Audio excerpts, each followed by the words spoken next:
No man has labored more zealously or more efficiently for the Southern cause than General Ambrosio José Gonzales. He served with honor and with nary a thought of personal profit at the war's end. Who was this man, who was neither a general nor a son of the South? Why did he leave his beloved homeland of Cuba? Why did he fight for the Confederacy?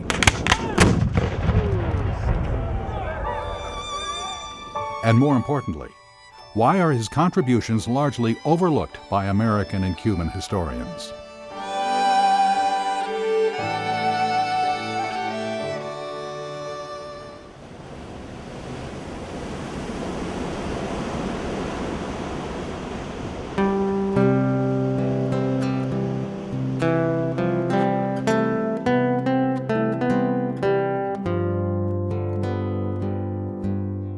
Ambrosio José Gonzales was born in 1818 in Matanzas, Cuba.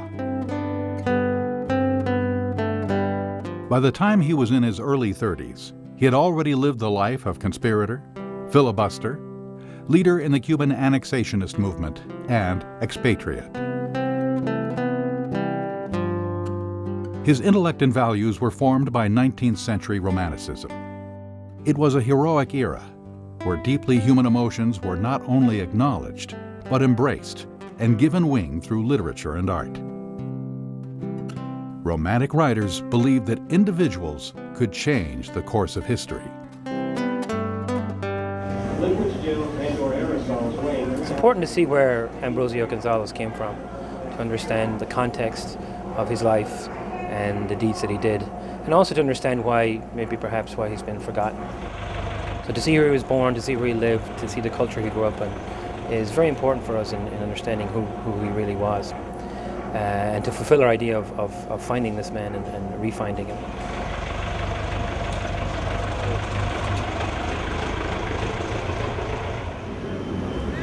Ambrosio Gonzales' father was a sugar planter and educator in the affluent city of Matanzas, a bustling port that did extensive commerce with the world and provided substantial revenue to the Spanish crown. Though not wealthy, the Gonzales' social milieu was made up of intellectuals, aristocrats, and the politically connected. Today, Matanzas remains a city of poets and artists with a vibrant cultural life.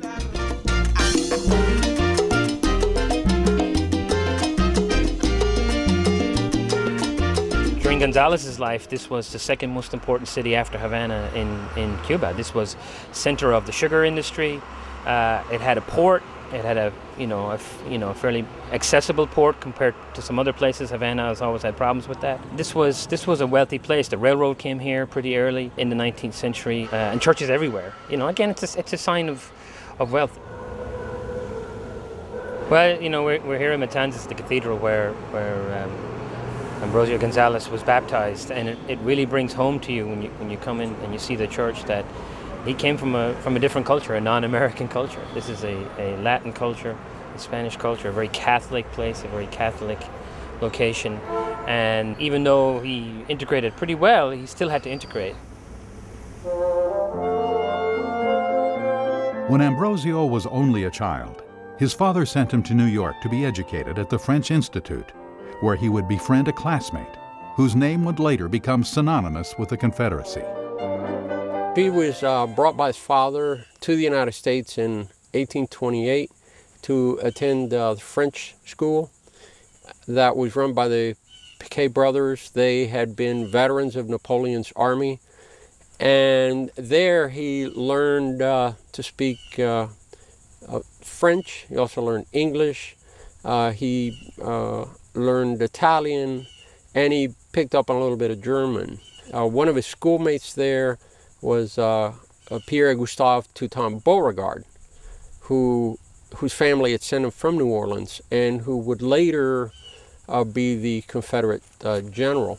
Sharing similar Creole backgrounds and flamboyant dispositions, Beauregard and Gonzales would form a friendship that would last a lifetime and entwine their lives in the most exciting and violent time in American history. America wasn't a perfect place in the 1820s and 30s, but it seemed to be a land of opportunity for a lot of immigrants. One Irish immigrant letter I wrote said, "In this country you don't have to tip your hat to any man." And I think Gonzales may have felt that because when he went back to Cuba to practice law, he suffered discrimination from the fact that he had been born in Cuba, wasn't from Spain. This is why when Gonzales goes back to Cuba, and he is now a teenager, having arrived in New York the first time at the age of 10, he begins to see the contrast in both nations. And this is one of the reasons why he gets involved with a group of conspirators that form what's known as the Havana Club. The Havana Club was largely made up of aristocratic Creoles, planters and merchants who, fearing slave revolts, conspired to overthrow Spanish rule through filibustering expeditions. Filibusters were willing to organize private armies and to engage in unauthorized invasions.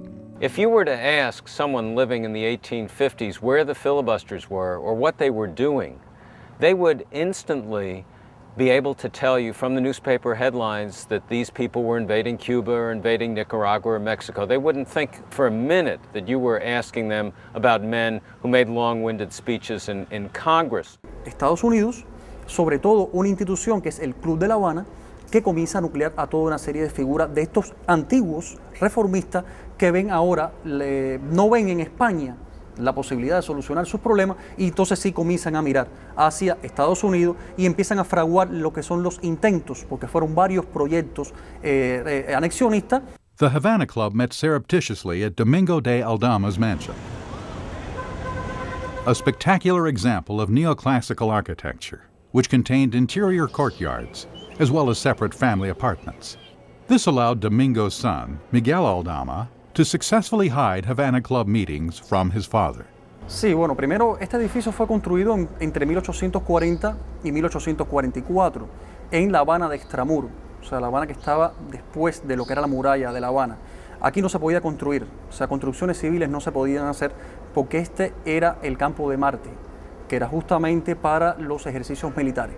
Sin embargo, un rico propietario de esclavos llamado Domingo Aldama logró anteceder con la metrópoli, con la corona, y lograr una real cédula que le permitió construir esta edificación ya en la cuarta década del siglo XIX. Evidentemente esto lo pudo gracias al dinero que tenía. Él había llegado de España muy pobre, realmente era muy pobre, pero gracias al negocio de la trata esclavista logró reunir un caudal que le posibilitó hacerse de un dinero que le permitió ser uno de los hombres más ricos.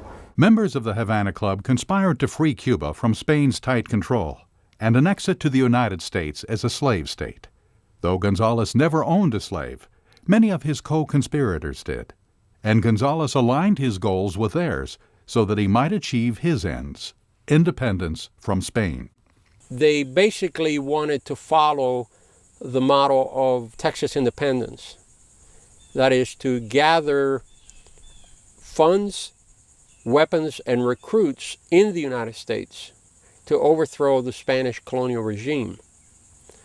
And this is what they begin to conspire to carry out. A group of Freemasons had met that wanted to remove the Spanish from Cuba and have Cuba annexed by the United States. In 1848, the Havana Club sent Gonzales to the States to recruit American veterans from the Mexican War, which had just ended. This is where Gonzales got his start as a filibuster, and where he got his start in the United States, it set him on the path to becoming a South Carolinian and a Confederate Army officer. The Havana Club members were held to a Masonic code of secrecy. Gonzales adopted the code name German.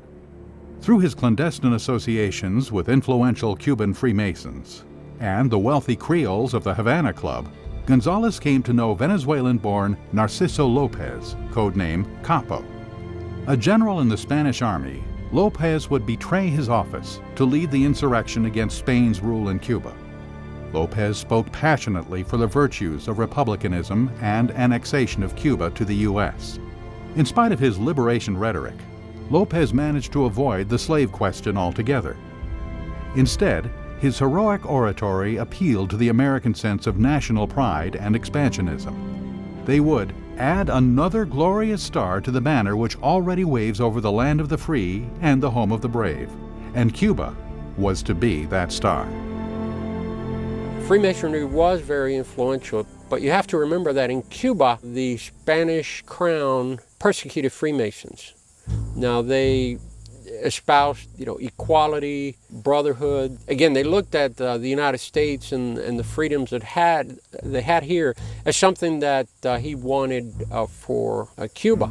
The Masonic Brotherhood helped Gonzales and the other Cuban filibusters when they came to the United States.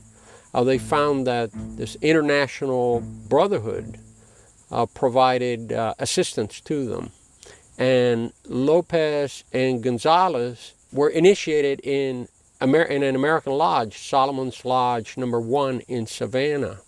Lopez and Gonzales apparently were willing to see Cuba annexed to the United States. The Havana Club, which originated this whole filibuster movement or annexation movement to Cuba, was made up mostly of Cuban slave owners, merchants and planters, who did not want to see slavery ever abolished in Cuba.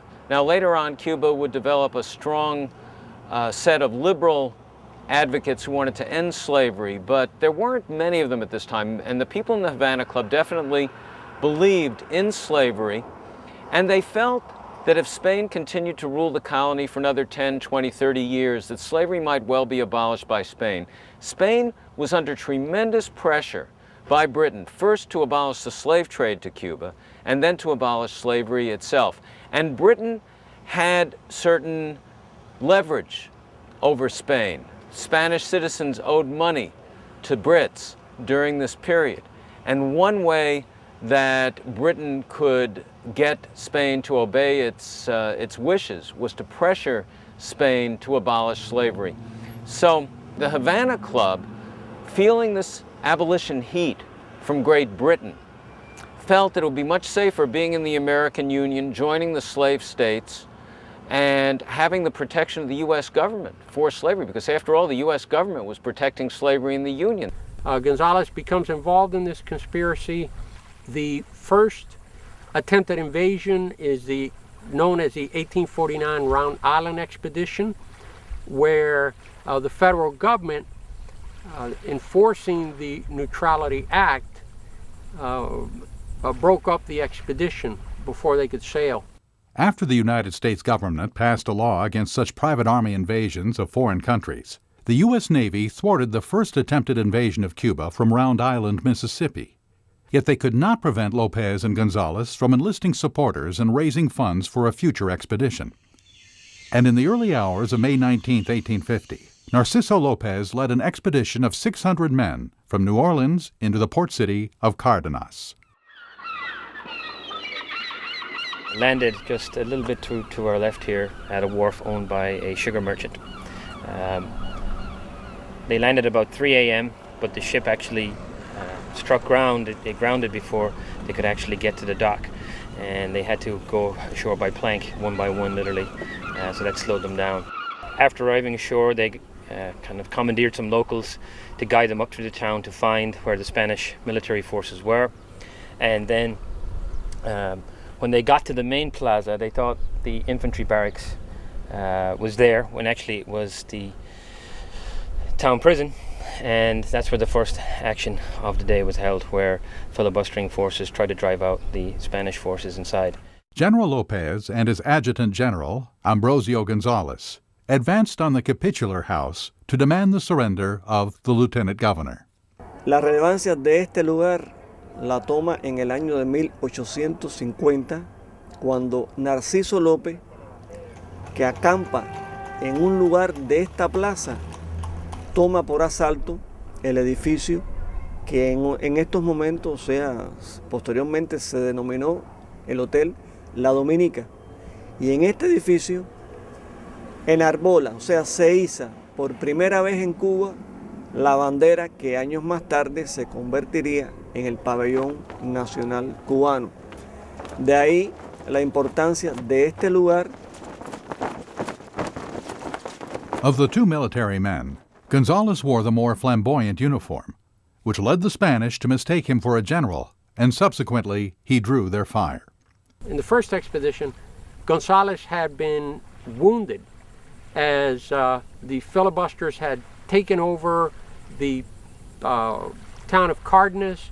As they're walking across the plaza to demand the surrender of the lieutenant governor, Gonzales is shot twice in the thigh, and he goes into immortality as the first Cuban wounded in combat for the liberty of Cuba. By late morning, after some action in town, in fact, in which Gonzales was wounded, Lopez had control of the town for about a day or so, but word had reached Havana, and therefore Spanish forces were on their way to surround the filibusterers. And Lopez was disappointed that not too many locals had rallied to his cause, and after some Spanish opposition again, a cavalry charge, which included a cavalry charge, the filibustering forces decided to withdraw from the town and head back to Key West. News of a massive Spanish force arriving from Matanzas in less than a day led Lopez to command his men to board the steamer Creole. He decided that he'd lost the element of surprise and to evacuate the city. After a day-long battle, the Creole finally departed with a severely injured Gonzales aboard. Lopez hoped to continue the expedition by sailing to western Cuba, to the Pinar del Rio region, where he hoped to gain more support from the local population. However, the filibusters on board decided that the expedition had been a failure, that continue it would be suicide, and voted to return to the United States as quickly as possible. So Lopez resigned command, and the helmsman navigated towards Key West, Florida, with the Spanish warship Pizarro following behind. During the stormy night, the Creole cut its engines and was able to elude the Pizarro. But by morning, the Pizarro was once again steaming toward the Creole and inevitable battle. Only by burning its bunks and furniture for fuel was the Creole able to increase its speed, putting a narrow distance between them and the Pizarro. When they got on shore, they quickly evacuated the ship. Gonzales was on a stretcher, having been wounded. A wounded Gonzales gave the Masonic grand hailing sign of distress to the crowd that had gathered on the shore. The international signal was recognized by Stephen Russell Mallory, a fellow Freemason who later would be appointed the Confederate Secretary of the Navy by Jefferson Davis. He was the first to render critical assistance to Gonzales and his fellow filibusters. Providing relief to brothers in need is a fundamental precept of Masonic teachings. This principle creates strong bonds between fellow Freemasons and helped pave the way for Lopez and Gonzales to raise substantial support in the United States. The first expedition to Cardenas had been a military failure, but it generated a lot of publicity in the United States for Lopez and Gonzales and the other filibusters. Some of it positive, some of it negative. The negative publicity actually from the Whig press, encouraged the U.S. government to try and charge some of the leading filibusters, particularly Lopez, with trying to start a war against a peaceful country, Spain. Positive publicity, however, generated a lot of support among the press, particularly in the South. Lopez, Ambrosio Gonzales, and a number of their collaborators, including the governor of Mississippi, John A. Quitman, were indicted for violating the Neutrality Act by a federal grand jury in New Orleans. Gonzales was called for the defense and made excellent use of his law training. The people of New Orleans were very supportive of Lopez and his co-defendants, and in the end, the prosecutors couldn't find a jury to convict them, so all charges were dropped. So quickly, Lopez and Gonzales decided to prepare another filibustering adventure. And they planned it for 1851. Gonzales, again, was central to the efforts to get weapons and find recruits for it. But when news hit the United States in July of 1851 that there were uprisings on the island of Cuba, Lopez decided to hurry up the expedition and get here as quickly as possible to take part and help the Cubans rise up against Spanish rule. Now, these reports had actually been overblown and exaggerated in the American press. The Spanish had put down some very small uprisings in the western part and the southern part of Cuba, but Lopez didn't know this. The ever-shifting strategy at one point called for Lopez to pick up recruits that Gonzales had enlisted and for all to proceed to Cuba on the Pampero. But critical intelligence received by Lopez in Key West prompted him to push on to Cuba without Gonzales and his soldiers. After unloading the expedition west of Havana, Lopez sent the Pampero back to Jacksonville with orders for Gonzales to proceed at once with a secondary expedition, which would meet up with Lopez in western Cuba. On the return trip to the United States, the Pampero would be resupplied with cannons, howitzers, rifles, and cutlasses for its rendezvous with Lopez. On August 18, 1851, Narciso Lopez and his 250 filibusters arrived at Cafetal de Frias, a coffee plantation where they made camp. This time the Spanish army was ready for Lopez. General Manuel Enna led some 900 soldiers in an attack. What should have been a decisive defeat for Lopez turned into victory when Lopez's men killed General Enna and the Spanish army retreated. The filibusters pushed on to San Cristobal, but Lopez knew that they would only face larger forces now that their position was known. The following day, they were again attacked, and once again they escaped into the mountains. Back in the States, a dispute over who would lead the secondary expedition arose, and after losing command to an American who had invested heavily in the campaign, Gonzales left the Pampero and returned to Charleston to raise promised reinforcements.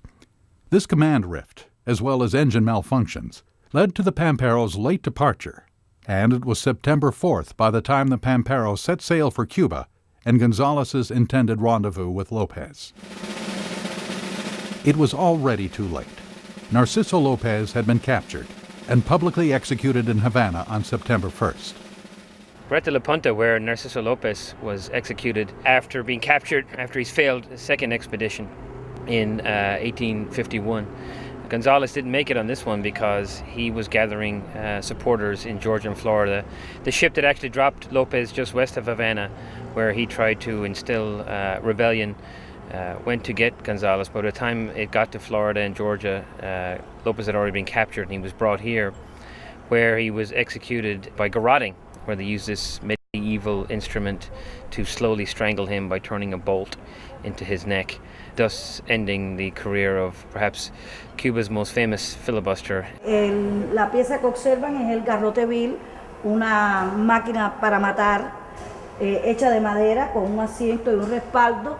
Tiene una pieza en forma de collarín y una manigueta que es la que al dar la vuelta provoca la muerte del reo. En ella fue agarrotado en septiembre de 1851 Narciso López, que es la figura vinculada con la expedición a Cárdenas el 19 de mayo de 1850, que trae nuestra bandera y que repite otra expedición en 1851 a la zona de Pinal del Río y que, bueno, en sus propósitos estaba lograr una separación de Cuba de España. There were public executions. The Spanish wanted to show what happened to particularly the filibusters, to make them an exhibition, to discourage any internal revolt. In some ways, that's what happened.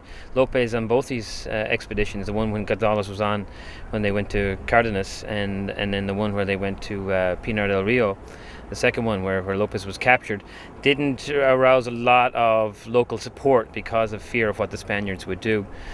Some Americans who were captured on the second expedition were actually executed as well, shot, and supposedly their bodies were torn apart by the large crowd that had gathered to see it.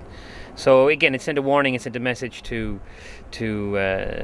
Cubans and to Americans is don't interfere with Spanish Cuba. Other filibusters, including American William Crittenden, a nephew of the U.S. Attorney General, were executed by Spanish firing squads. Lopez, while led to his execution, showed remarkable dignity and valor. He asked for his countrymen's forgiveness, maintaining that his only objective was their freedom and happiness. Around the Moro's grim facade the soul of Lopez wanders, and Crittenden, a glorious shade, beside him walks and ponders. O God of peace, that such as these, like dogs, should be garroted, choked out of life by Spanish beasts, fierce, bloody, and besotted. Democratic Review, December 1854. Lopez, because he died for the cause, and he died on Cuban soil for Cuban freedom, has gone down in Cuban history as somewhat of a hero, even though he was an annexationist. The street, Narciso Lopez Street here, is named for him.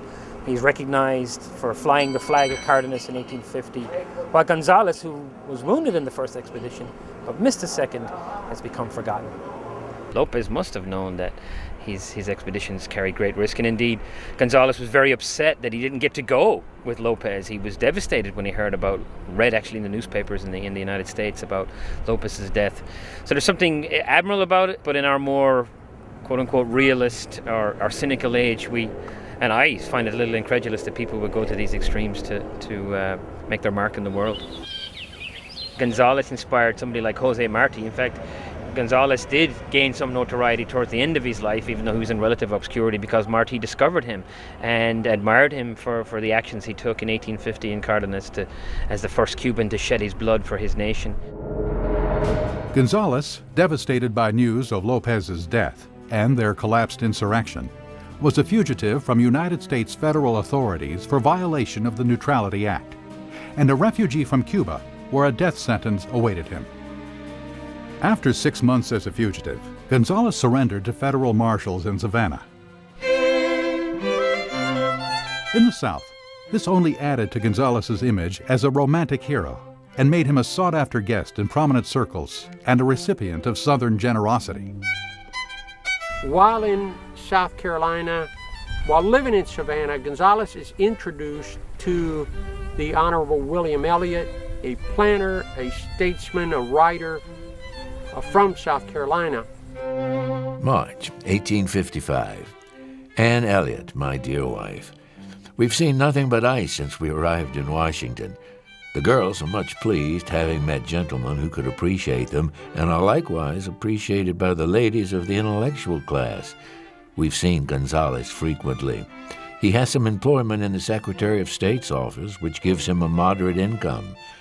The session is to close tomorrow night, and on Monday we expect to be in Baltimore on our way home.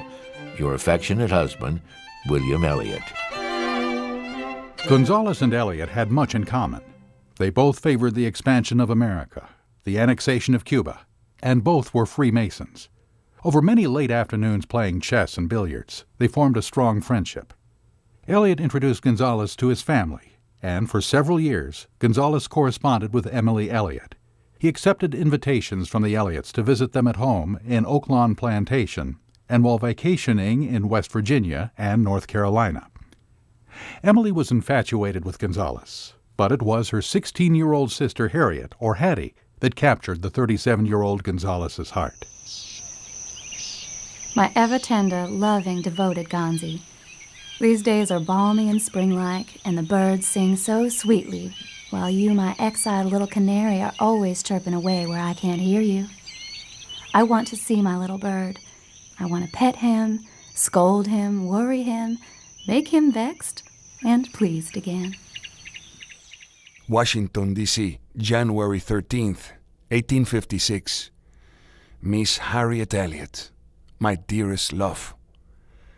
I arrived here the day before yesterday. Thank God, safe and sound.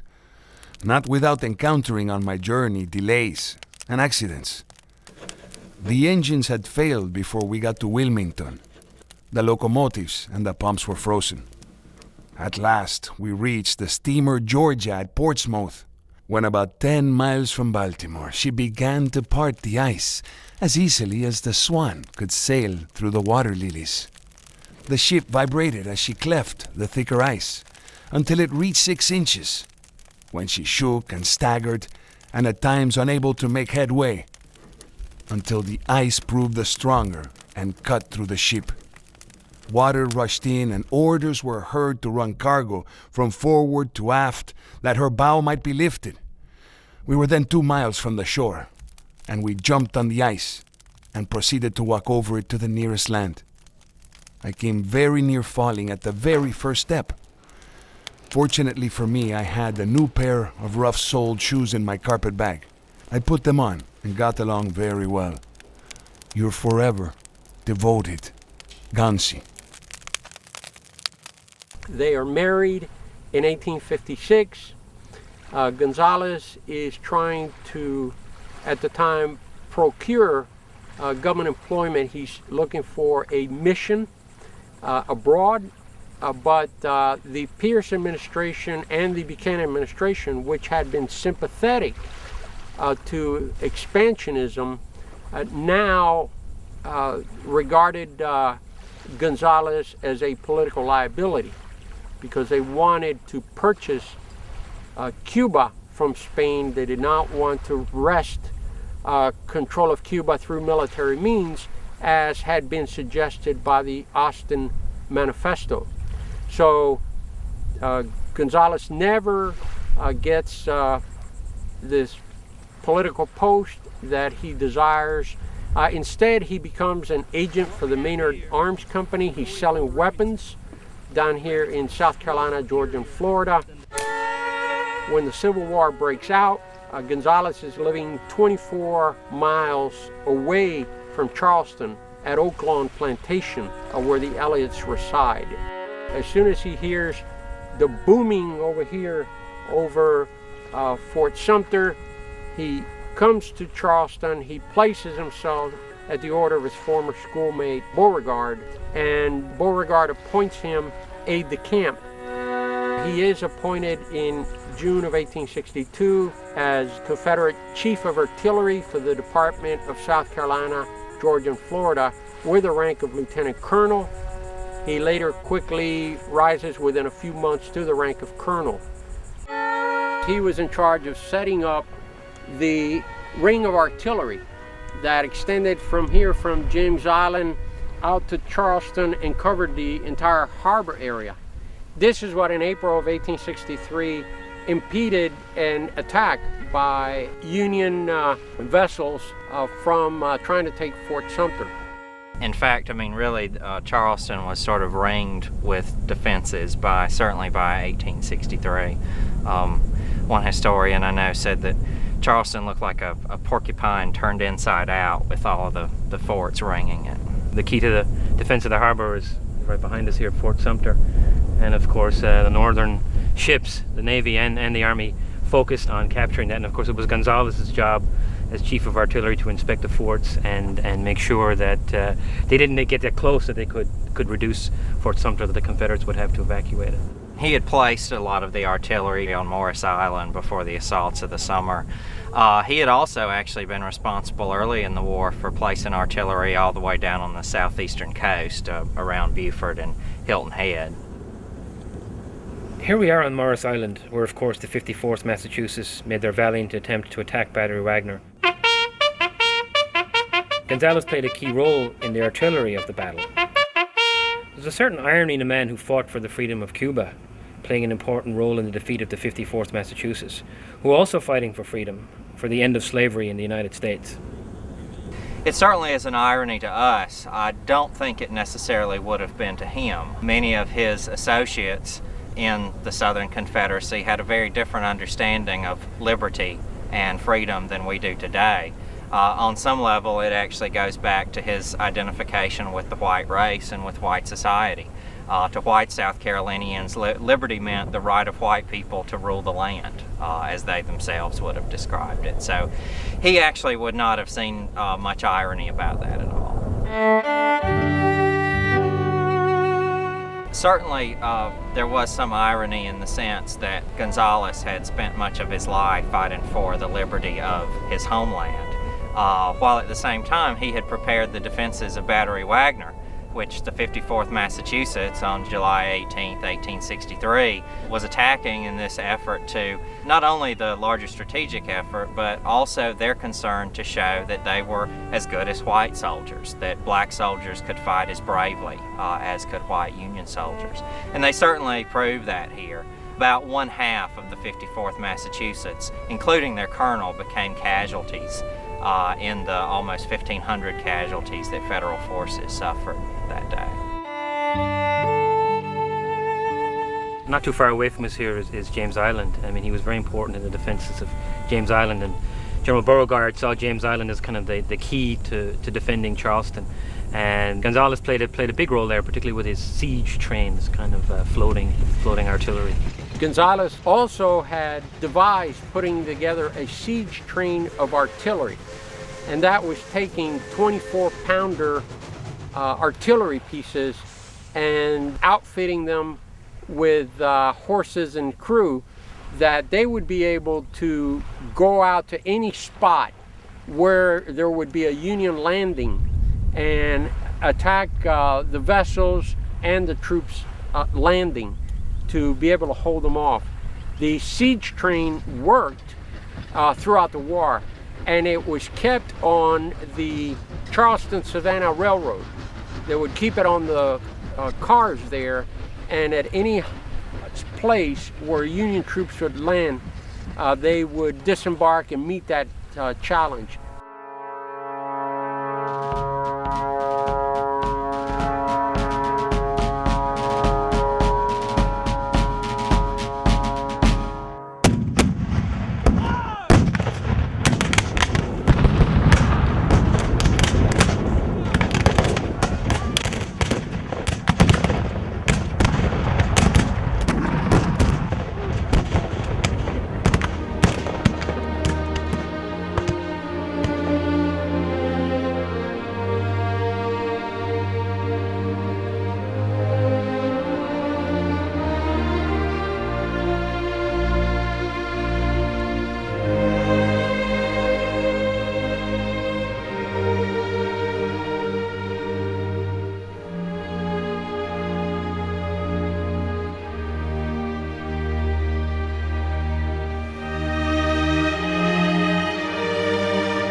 Gonzales commanded the artillery in a furious battle that took place at Honey Hill near Boyd's Landing, South Carolina, on November 30th, 1864. A force of 5,000 Union soldiers, made up of U.S. colored troops, including the Massachusetts 54th, under the command of Brigadier General John P. Hatch, came up from Hilton Head on a steamer and disembarked at Boyd's Landing. Hatch's objective was to cut the lifeline of the Carolinas, the Charleston-Savannah Railroad. The railroad accommodated troop movement and the shipment of crucial ammunitions and supplies to Charleston. It also allowed cotton and other goods to be sent to Charleston and then exported by blockade runners. Colonel Gonzales, who was working alongside Georgia's General G.W. Smith, preparing Savannah for Sherman's onslaught, convinced Smith to cross over into South Carolina with Georgia's state militia and stop Hatch first. Gonzales was able to convince them to say, look, if we don't hold them off here and they manage to cut off the railroad, they will cut off any possible retreat of Confederate troops from Savannah or any possible supplies that we might get from Charleston. So this is why Smith decided to bring Georgia troops that were not supposed to be fighting outside of their state to this region. The Georgia troops were very crucial in this battle because by the time the Union Army got here, they had already lost one day because they had gotten a guide, took them into a swamp, and they had gotten lost. By the time they approached this region on November 30th of 1864, early that morning, the first contingents of the Georgia troops had arrived and were able to assist the South Carolina artillery that was set up right here at Honey Hill. And later on through the day, other contingents of Georgia troops, including the 47th Georgia Regiment, came here, and the 32nd Georgia Regiment, and they were able to stem the tide of this Union onslaught. You can see where the Union troops came in this direction toward Honey Hill, and the map marks the first Union thrust in light blue. We can see here that by 11:30 in the morning, you had the 55th Massachusetts, the two companies of the 54th, which were mostly African-American regiments. You had the 35th U.S. colored troops leading the charge between 11:30 and noon, and were driven back by the 6 artillery pieces that were laid here at the earthworks where we're standing. These artillery units were manned by the Augusta Battalion of the Georgia State Militia, and the chief of artillery during this battle was Colonel Ambrosio José Gonzales. Confederate Colonels Colcock and Gonzales concealed 1,400 soldiers and heavy artillery behind 20-foot-high earthworks and waited on General Hatch and his men.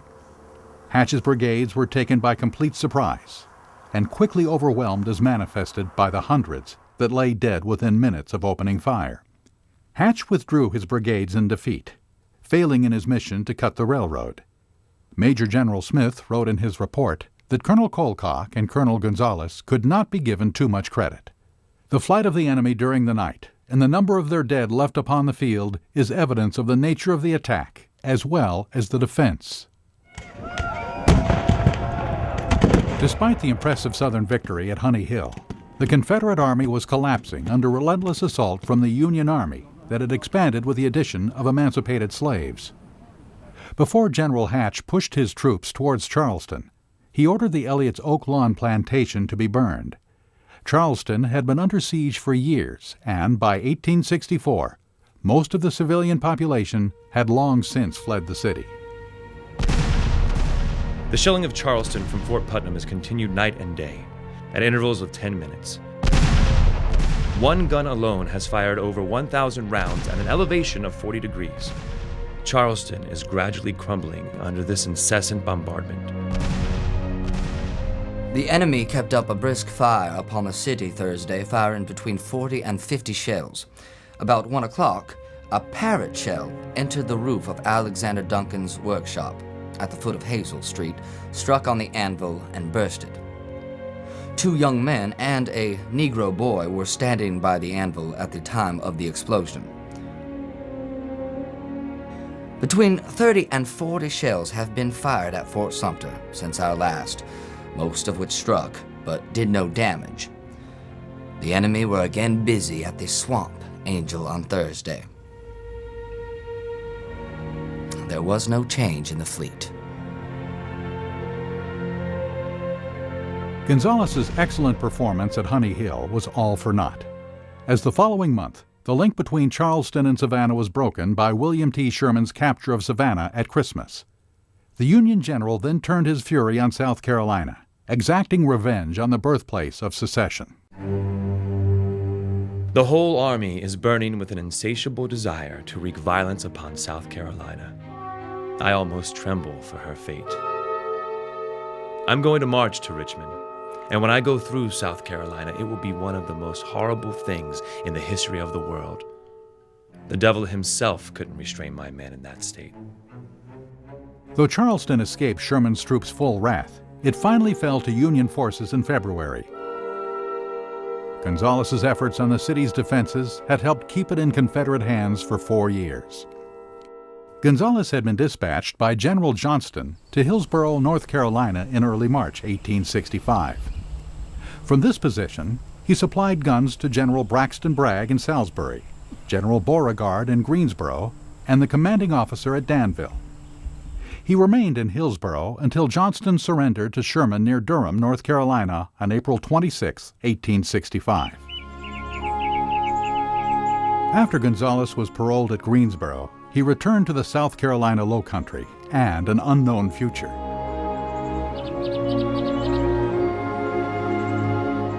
Social Hall Plantation was owned by his father-in-law, William Elliott, who passed away in 1863.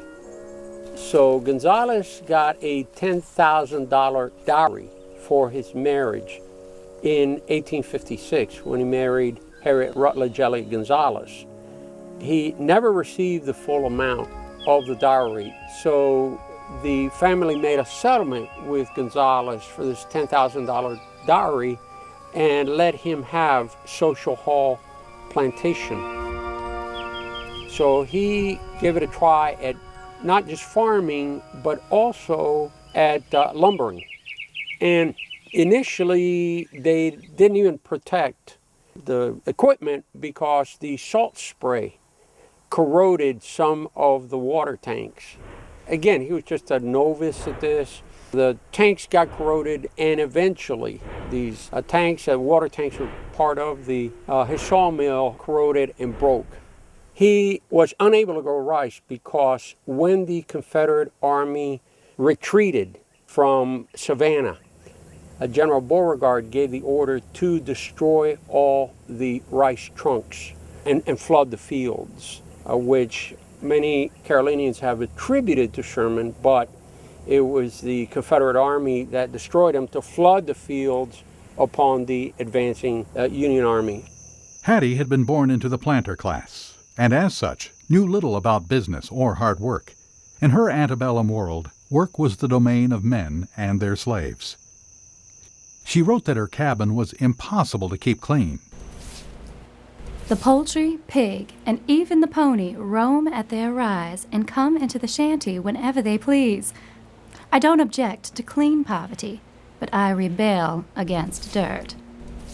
Her husband had been trained in the law and could teach literature and French, but his business acumen was limited, and Hattie grew anxious about their deficient business enterprises, with so many mouths to feed: children, white workers, freedmen, Chinese coolies, and maids.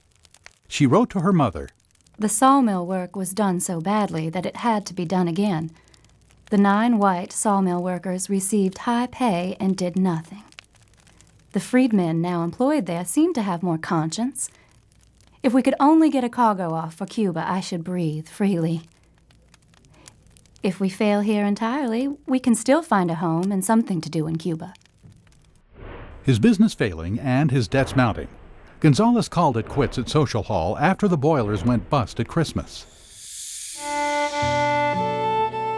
He decided to return to Cuba with his family, a move made possible through an amnesty decree. Gonzales had been convicted and sentenced to death by the Spanish after the Cardenas landing in 1850. However, the Queen of Spain decreed a general amnesty for all Cubans in 1856, and his sentence was annulled.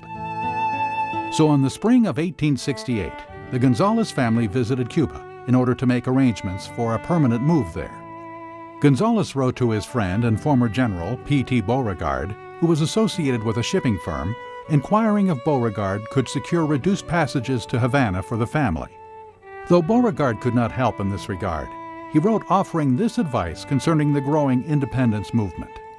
"Your past experience will give you at once an important position there, should you desire to take part in the coming struggle. You should consider well, however, whether Cuba is not happier under Spanish rule than it will be under the complications which may ensue should she separate from the mother country." Gonzales did not have long to consider Beauregard's advice. The first Cuban War for Independence was declared in Cuba on October 10, 1868, when plantation owner Carlos Manuel de Cespedes freed and armed his slaves. On December 31st, the Courier published Gonzales's notice of bankruptcy, and on New Year's Day, 1869, the Gonzales family bade farewell to South Carolina and began their long journey to Cuba. It was to be a tumultuous and unhappy new life. He goes to Matanzas, where he becomes a school teacher again. He takes back his wife. He now has 6 children, but unfortunately, his wife contracts yellow fever and dies. Yellow fever, or yellow jack, is a viral infection transmitted by mosquitoes, and there is still no known cure. But some victims get only a mild infection and can recover well, as did 11-year-old Narciso. More misfortune followed quickly when Gonzales lost his job at La Impresa Preparatory Academy, when it was closed by the colonial government for its separatist views. Gonzales has to come back to the United States with his brood. His sister-in-law, Emily, expects him to now marry her. This was a traditional Southern custom where a widow would marry the sister-in-law, and that would also provide for the children being loved and cared for because they were already part of the family. But instead, Gonzales would grieve for Hattie the rest of his life. He even turned to spiritualism as a source of maintaining his contact with her. Es algo muy común dentro de nuestra cultura. La cultura cubana, a razón, llega por influencias tanto de Estados Unidos como de Europa, fundamentalmente de España. Es una manera que que tienen las personas de comunicarse con sus espíritus, o sea, de tratar de unirse con las personas en el más allá. Gonzales found refuge in this form of spiritualism, hoping to re-establish contact with his beloved Hattie. He was victimized by unscrupulous mediums and charlatans preying on his grief. A so-called spirit photographer took a photograph of Gonzales in which the spectral image of a young woman appears to float in the space with him. This convinced a lonely and anguished Gonzales that he had reconnected with his young wife, and he became a fervent adherent to this cult-like spiritualism, a luxury he had difficulty affording. In his later years, Gonzales had a few government jobs. In 1889, at 69 years old, he worked as a translator for the Pan American Congress, in which José Martí delivered a plan for Cuban independence. By 1891, Gonzales, suffering from failing eyesight, could hardly complete translation work he had committed to do. With his health worsening and his financial assets diminishing, he could ill afford his spiritualist sessions, which made him despondent. While he dreamed of Hattie in Cuba, he made plans to move into a Baltimore boarding house. Though Gonzales left his younger children in their Aunt Emily's care while he looked for work and recuperated in Baltimore, he refused to accept Emily as his wife. For this, the Elliots considered Gonzales negligent, and the spurned sister sought revenge by turning Gonzales's youngest children against him. She went as far as to anglicize his children's names. While Gonzales would become completely estranged from his former in-laws and his younger children, he would remain completely devoted to the memory of his beloved wife. He continued to pursue employment in the North as a teacher and translator, but he was barely able to even support himself. He developed myelitis, an inflammation of the spinal cord, which led to paralysis of his arms and legs. Still, he was able to travel to Key West to meet with leaders of the 1868 Revolution and the Cuban patriot, José Martí. The Cuban newspaper Patria recorded the event this way. The revolutionaries of yesterday, of today, and of tomorrow went to greet the invalid. He sat up straight in his wheelchair. His whole figure glowed. He raised his numb limbs and said with solemnity, "I salute the fatherland." 6 days later, Gonzales sailed for New York on the Mallory Line steamer San Marcos. He was sent off dockside by the Confederate veterans of Key West. After arriving in New York, Gonzales was admitted to the Home for the Incurables in the Bronx. The only relief from the destitution that plagued him after the war was charity and intermittent checks sent by son Ambrose, who claimed to send every dollar I could earn or borrow. From time to time he received visits from Cuban exiles and his son Ambrose, but he died alone in New York, July 31st, 1893. He was interred in a Bronx cemetery, where Martí and the staff of Patria had a wreath placed in his honor. Far away from his fatherland and from his sons, the second of Narciso Lopez has fallen, the first from whose veins in combat shed blood for Cuba. He who was a distinguished colonel next to Beauregard and Johnston. He who thought of the liberty of his fatherland at the age of 80 with the same ardor with which he fought for his country half a century ago, has rested forever. His son Ambrose would later write this for the state newspaper.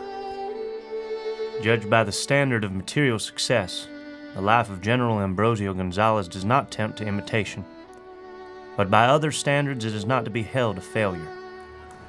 To live beyond the allotted time of man and leave behind no shame. To have striven hard and roughly with the world and gone from it, with open brow and unsoiled hands. To have given some good blows for liberty's great cause, and to be conscious at the end of a duty performed as seen. These are earnings greater than gold. Ambrosio José Gonzales was an imperfect man, but he lived life boldly, embodying both the most celebrated and most blameworthy ethics of his time. He epitomized the romantic spirit and honor code of the 19th century Atlantic world. He transcended cultures in a time when it was difficult to do so. We judge him from a 21st century perspective, without apology, but acknowledge that Gonzales possessed a consciousness formed by his experience and that of the prevailing culture. He loved deeply, fought passionately, stood up for his beliefs, and always, despite many trials, kept an optimistic spirit. It is for this reason that he still speaks to us in an age which often sees romanticism and idealism through a prism of irony. Gonzales's life shows that a passionate man, even one who ultimately fails, can make his mark, one that resonates to the present day.